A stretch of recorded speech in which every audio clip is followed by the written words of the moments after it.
Welcome back to Rude Tuners Arcade. I'm your host RT. I hope you guys had a happy holiday. So, right now, if you're lucky like me, you're still on vacation, keep enjoying that vacation with family time and doing the things that you love. In today's video, guys, we're going to be taking a look at an NES classic, none other than Tecmo Bowl, which is a fan favorite and has been for years. So initially, Tecmo Bowl released as an arcade game in 1997 by Tecmo. And the game was distinctive for, if you ever saw one in an arcade out in the wild, it had two large dual screens. It was a cabinet and supported up to 4 players. And it featured a simplified, however yet engaging version of American football. And it was pick up and play, easy to understand mechanics, and it allowed players to control teams in fast-paced games. Now the arcade version had 2 fictional teams, not like the home version with 12 teams.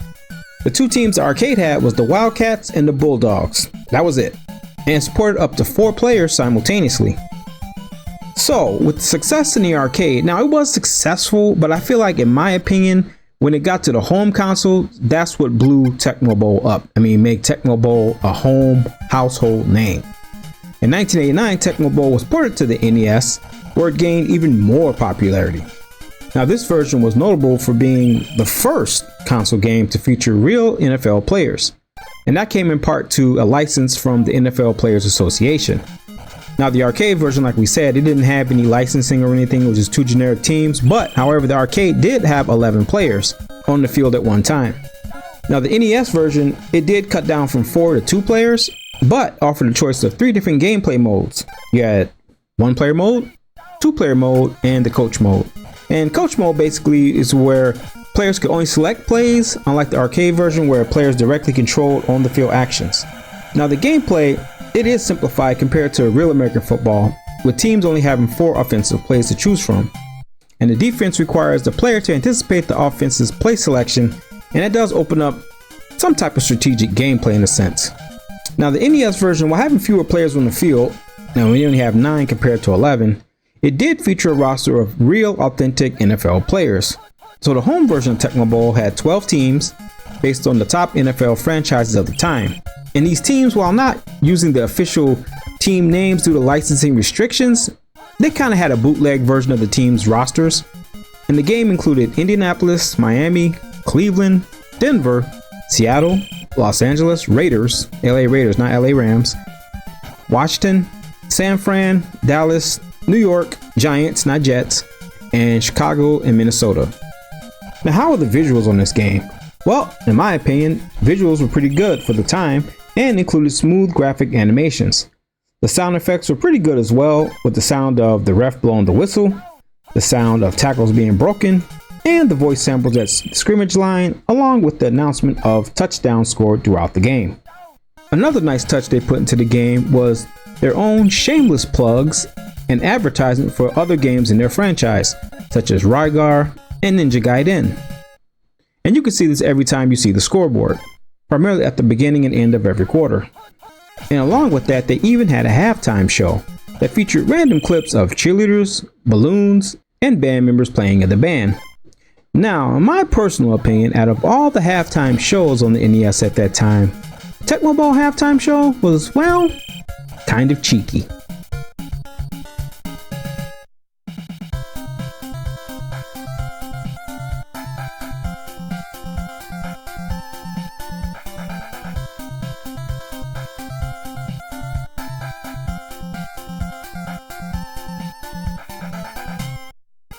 So the game had good graphical presentation, but what about the gameplay? Well, what set this game apart at the time was definitely the gameplay. Now, for a lot of people, and myself included, the NES was the first platform for many people to even play or even hear about Tecmo Bowl. Now, even though it's an arcade-style football game, and there are only 9 players on the field as opposed to 11, in my opinion, it still pulled off a very nice representation of a football game. Each team has 4 plays to choose from. When on offense, you can pick between running and passing plays depending on what team you pick. Now, each team is designed with its own unique play kit, some being balanced and some being pass heavy. For example, teams with superstar quarterbacks like Dan Marino and the Miami Dolphins and Joe Montana and the Niners, Those are prime examples of pass-heavy offense. So they have 3 passing plays and 1 running play as opposed to generally having 2 running plays and 2 passing plays. And I think they did a good job with that to reflect their real-life counterpart playstyles. And another big factor in this game that set it apart from other football games at the time is the ability to choose any one of your teammates on the field. And that opened up tons of game variety and strategies to play the game. And dare I say it, even break the game. More on that later though. On offense during a pass play, you could switch between receivers on the fly. And if you had a fast enough quarterback, such as John Elway, for example, you could actually run the ball as well, often for a small gain. And if you're on offense with running backs, depending on your running back speed and power, you could really juke the whole team and break tackles with ease for major gains with blown coverage. As far as defense in the game, one option was you could try to pick the same play as your opponent, and if picked correctly, your team could perform a blitz, stopping the play in its tracks. Now, as great as that sounds, there were exceptions to the blitz with certain teams. Yes, I'm looking at you, Dallas Cowboys. Some passing plays even worked with covered defenders, and the blitz in effect if timed correctly.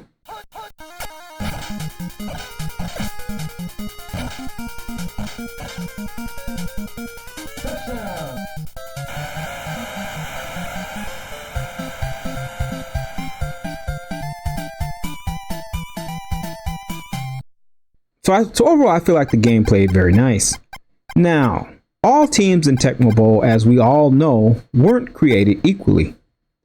And what I'm about to say can definitely ruffle some feathers, but I'm just going to say it anyway. Now, the best teams in the original Tecmo Bowl for the NES has been debated for the last 35 years, and even debated still to this day. And it might even lead to someone getting punched in the mouth, depending on who you're talking to about which particular team. So with that, take what I'm about to say moving forward in this video with a grain of salt. It's just my opinion. So what are the top 3 teams in Tecmo Bowl? And we have to understand what makes a good team in general. In my opinion, you have to have at least, at bare minimum, a great defender on your defense with enough speed to cover the wide receivers and can be fast enough to stop the run if need be. On offense, you need a great running back with speed and power along with a good passing playbook with multiple slant routes and a shotgun formation. Now there's only a few teams in this game that excel in all those areas. Now here are my top 3 picks in Tecmo Bowl. But before I start, I have to give an honorable mention, because it would be a criminal crime if I didn't, to LT and the New York Giants. Now LT on this game is ridiculous, and I totally mean that in a good way. This is easily the best defender in the game. He's super fast, can cover all receivers,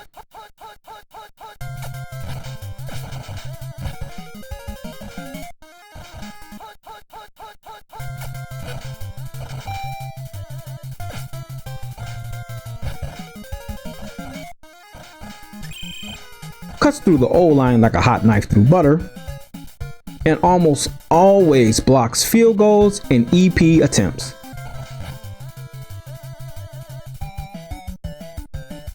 With that said though, if the Giants had a great offense to match, this team would probably be a #1 contender. And while they're not #1, still, I have a blast playing with the New York Giants. Just for the fact of LT alone, sacking the quarterback and picking off passes is just a lot of fun. So, I mean, and you can actually beat a high tier team with the Giants, but with the lack of offense, it knocks them, in my opinion, just shy of the top 3, but still overall great team. Now, at number 3, I have the San Francisco 49ers. In my opinion, what makes this team great is the shotgun formation. Pass number 3, Montana to Jerry Rice.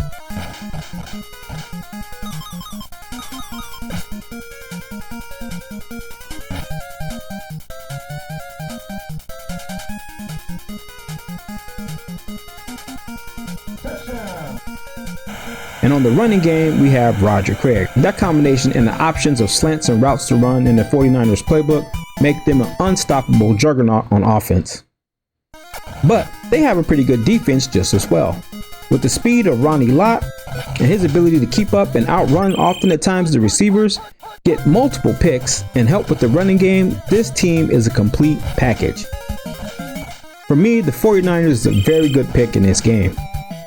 At my number 2, I have none other than the Chicago Bears.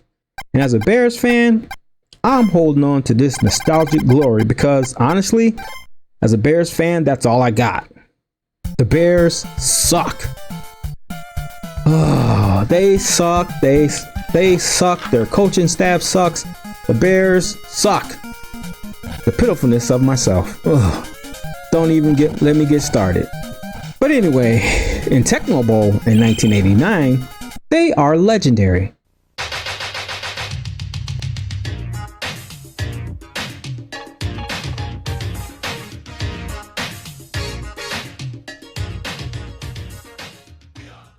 On offense, you have the funky QB, Jim McMahon, Sweetness, and Willie Gault.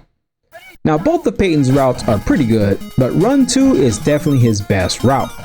And it's almost guaranteed for decent gains or even breakaway touchdown runs, with the help of a defender at the bottom.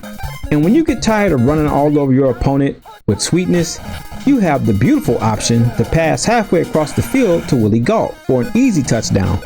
Once you see Gault not covered up and open, that's a guaranteed 50 to 60 yard gain.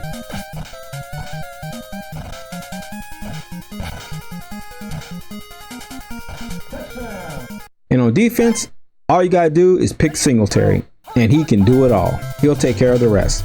Now, while not as good as LT, he still packs a punch and can cover all receivers on the field, make picks like an interception machine, and still have time to cover the run game. And one more thing I want to say about the Chicago Bears. People often sleep on Dennis Gentry on special teams. Now, he's very good in this game and can break some serious tackles and has decent running speed. So make sure if you're picking Chicago, take that extra time to get some extra yards with good old Dennis Gentry. Yep, before there was Devin Hester, we had Dennis Gentry. So shout outs to him. And at number 1, there's no surprise here. They need no introduction. I got the LA Raiders. Now this team is totally busted. Now on offense, with the 1-2 punch combination of Bo Jackson and Marcus Allen at running back, they are totally overpowered and an unstoppable force. Bo Jackson's speed is just stupid good in this game. With the passing routes and Tim Brown as the receiver, you have a serious triple threat and probably the most explosive offense in the game.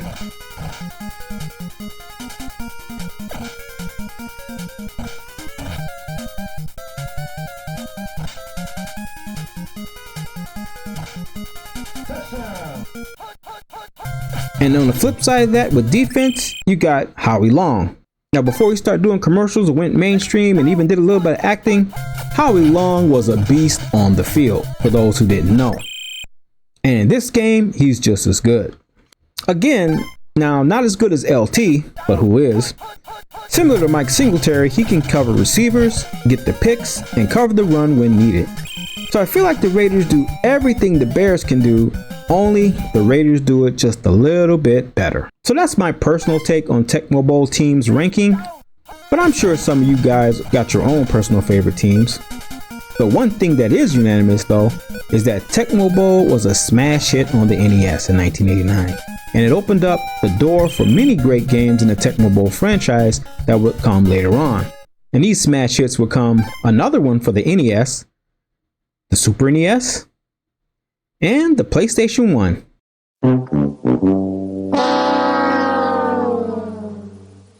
Well, I guess Tecmo Bowl being successful on 2 gaming generations out of 3 aren't bad, but that's a conversation for another time.